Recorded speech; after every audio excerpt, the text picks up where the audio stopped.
Welcome to 3ltv.com, Vienna, Austria. Pope Francis General Audience, St. Peter's Square, Wednesday, 27th March 2013. These are already published in the Holy See website. We are reading it for the benefit of all the faithful. With a prayerful heart and in union with the Holy Father, over to His Holiness Pope Francis, First General Audience. Brothers and sisters, good morning.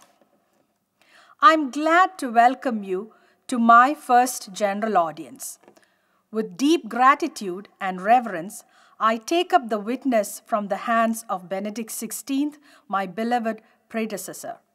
After Easter, we shall resume the catechesis for the year of faith. Today, I would like to reflect a little on Holy Week. We began this week with Palm Sunday, the heart of the whole liturgical year, in which we accompany Jesus in his passion, death, and resurrection. But what does living Holy Week mean to us? What does following Jesus on his journey to Calvary, on his way to the cross and the resurrection mean? In his earthly mission, Jesus walked the roads of the Holy Land. He called 12 simple people to stay with him, to share his journey and to continue his mission. He chose them from among the people full of faith in God's promises. He spoke to all without distinction, the great and the lowly, the rich young man and the poor widow, the powerful and the weak. He brought God's mercy and forgiveness. He healed. He comforted. He understood, he gave hope. He brought to all the presence of God, who cares for every man and every woman, just as a good father and a good mother care for each one of their children.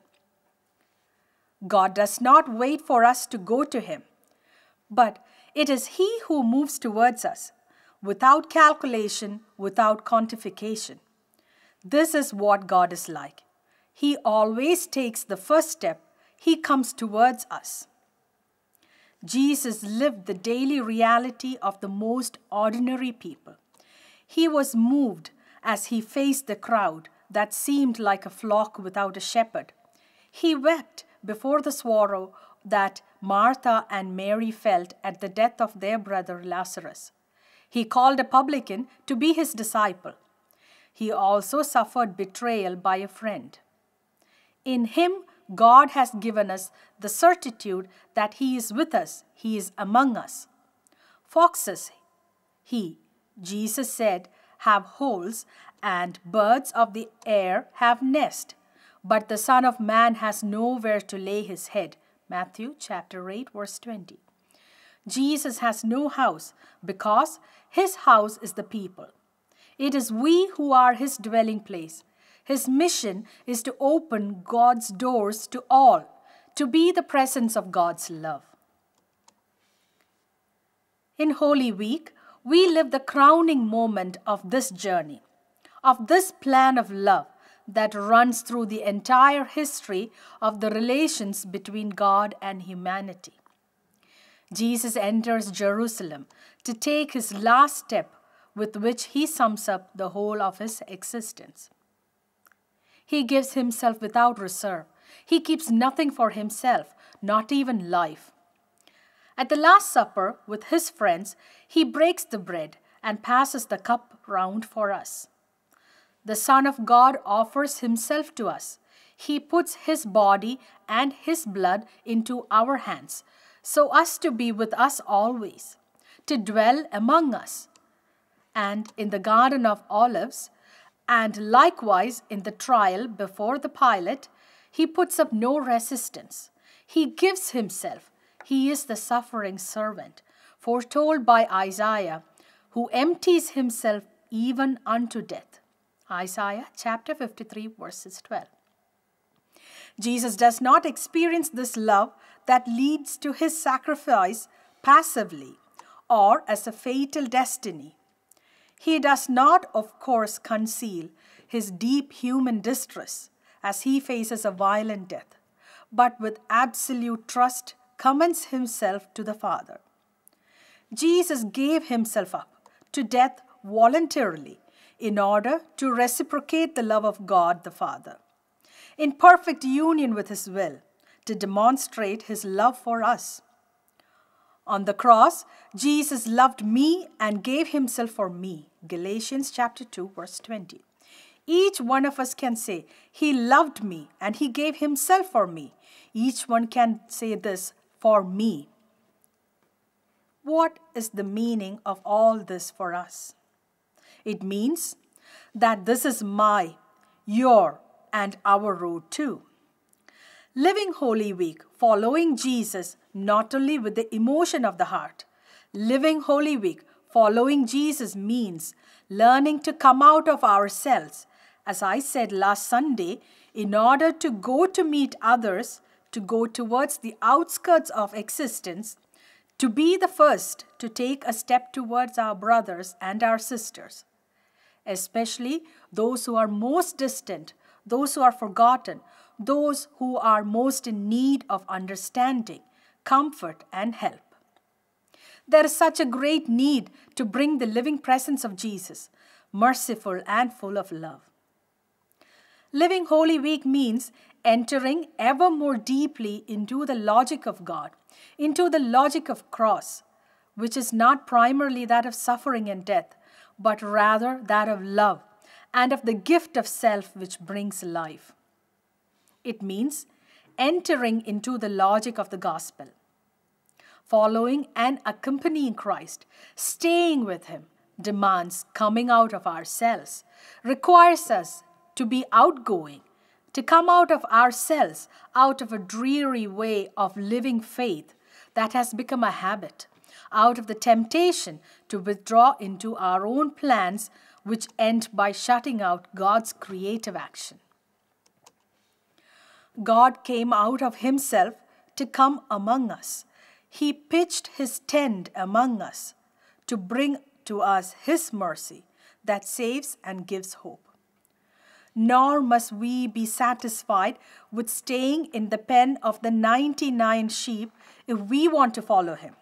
And to remain with him, we too must go out with him to seek the lost sheep, the one that has strayed the furthest. Be sure to remember, coming out of ourselves, just as God came out of himself in Jesus, and Jesus came out of himself for all of us. Someone might say to me, "But Father, I don't have time. I have so many things to do. It's difficult. What can I do with my feebleness and my sins with so many things?" We are often satisfied with a few prayers, with a distracted and sporadic participation in Sunday Mass, with a few charitable acts. But we do not have the courage to come out to bring Christ to others. We are a bit like St. Peter. As soon as Jesus speaks of his passion, death, and resurrection, of the gift of himself, of love for all, the apostle takes him aside and reproaches him. What Jesus says upsets his plans, seems unacceptable, threatens the security he had built for himself, his idea of the Messiah. And Jesus looks at his disciples and addresses to Peter what may possibly be the harshest words in the Gospels. "Get behind me, Satan, for you are not on the side of God, but of men." Mark chapter 8, verse 33. God always thinks with his mercy. Do not forget this. God always thinks mercifully. He is the merciful Father. God thinks like the Father, waiting for the Son, and goes to meet him. He spots him coming when he is still far off. What does this mean? That he went every day to see if his son was coming home. This is our merciful Father. It indicates that he was waiting for him with longing on the terrace of his house. God thinks like the Samaritan, who did not pass by the unfortunate man, pitying him or looking at him from the other side of the road, but helped him without asking for anything in return, without asking whether he was a Jew, a pagan, or a Samaritan, Whether he was rich or poor, he asked for nothing. He went to help him. God is like this. God thinks like the shepherd who lays down his life in order to defend and save his sheep. Holy Week is a time of grace, which the Lord gives to us to open the doors of our heart, of our life, of our parishes. What a pity so many parishes are closed, of the movements, of the associations, and to come out in order to meet others, to make ourselves close, to bring them the light and joy of our faith, to come out always, and to do so with God's love and tenderness, with respect and with patience, knowing that God takes our hands, our feet, our heart, and guides them and makes all our actions fruitful. I hope that we all will live these days well, following the Lord courageously, carrying within us a ray of His love for all those we meet.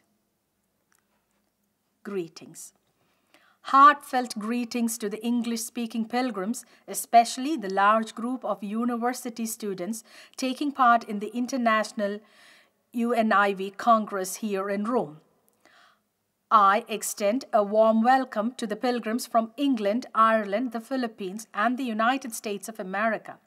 I invite all of you to enter fully into the spirit of Holy Week, following in the footsteps of Jesus and bringing the light of His love to everyone you meet. Happy Easter!